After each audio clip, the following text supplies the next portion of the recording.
don't use a grinder. I'm actually forging the knives myself and finishing them with hand files.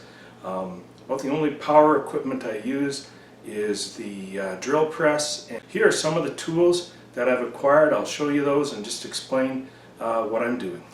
I've got my propane tank, and behind that I've got my little red container with my paint bucket with my canola oil to quench the blade.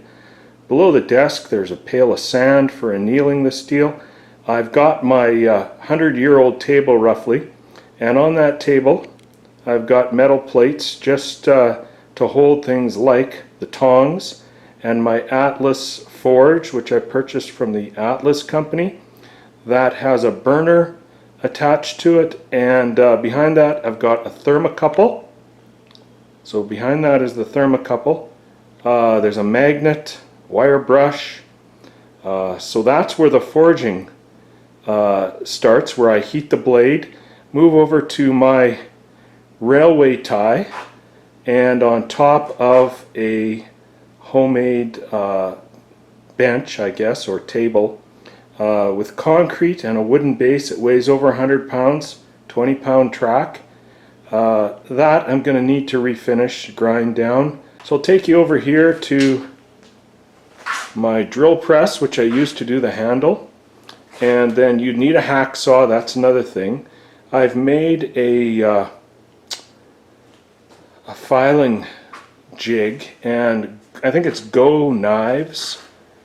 He demonstrated on YouTube how to make that. So that's just to get the bevel angle correct, and I've got a couple of files there attached to a metal rod and the guide at the end. So there's a YouTube video for that if you're interested. And then I've got my files, metal files, the little files, the big files. I've also got sandpaper. You're going to need lots of sandpaper, wood oil for the finish, and also then sharpen the tool. And finally over here I just got a couple pieces of steel, and I'm using 1084 steel. So that's my workshop. So as you can tell, it's all by hand basically, and it's forged. There's also a couple other safety issues that I should tell you about. You should probably get a coat. That blue coat there is a flame resistant coat. It's just a welder's coat. I guess I can't really show it to you. It looks kind of more like something a chef would wear, except it's blue. The other thing is, I highly recommend getting a mask for welding, so you're not breathing in the fumes, etc. And also a pair of level 3 glasses, so the infrared rays from the forging process don't damage your eyes. The last thing would be a set of welding gloves.